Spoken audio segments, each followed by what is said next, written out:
என் அன்பு குழந்தைகளே, காலத்தின் நாயகன் நான் பேசுகிறேன். விதி முடிந்து விட்டது, கடன் நம்மை மூழ்கடித்துவிடும் என்று கலங்கி நிற்கிறாயா? பயப்படாதே, காலத்தை மாற்றியமைக்கும் ஆற்றல் என்னிடம் உண்டு. இன்று பிப்ரவரி 9, உனக்காகவே வந்திருக்கும் தேய்பிறை அஷ்டமி. உன் துயரங்களை முடிவுக்கு கொண்டுவர இதுவே சரியான தருணம். உன் கஷ்டங்களை எரிக்க இதோ வழி. யார் ஒருவர் தீராத கடன் சுமையில் தவிக்கிறீர்களோ, கொடுத்த பணம் திரும்பாமல் கலங்குகிறீர்களோ, அவர்கள் இன்று என்னை தேடி வாருங்கள். உங்களுக்காக நான் சொல்லும் எளிய பரிகாரம் இது. ஒரு சிறு சிவப்பு துணியை எடு.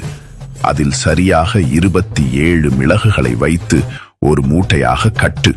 ஒரு வெண்பூசணியை 2ஆக பிளந்து அதில் இலுப்பை எண்ணெய் ஊற்று. அந்த மிளகு மூட்டையையே திரியாக வைத்து என் சன்னதியில் தீபமேற்று. நடக்கும் மாற்றம் என்ன? அந்த மிளகு திரிய எரிய உன் கர்ம வினைகள் எரியும். மிளகு வெடிக்கும் சத்தத்தில் உன் கடன் பிரச்சனைகள் சிதறி ஓடும்.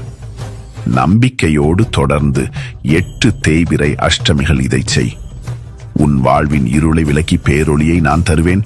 பக்தர்களே, இந்த ரகசியத்தை நீ மட்டும் தெரிந்து கொள்ளாதே, கஷ்டப்படும் பிற ஆன்மாக்களுக்கும் இதை பகிர். உன் பிரார்த்தனையை கமெண்டில் பதிவிடு. இது போன்ற ஆன்மீக வழிகாட்டுதல்களை பெற நமது பக்கத்தை பின்தொடர். பயப்படாதே, காலத்தின் சக்கரம் சுழலும்.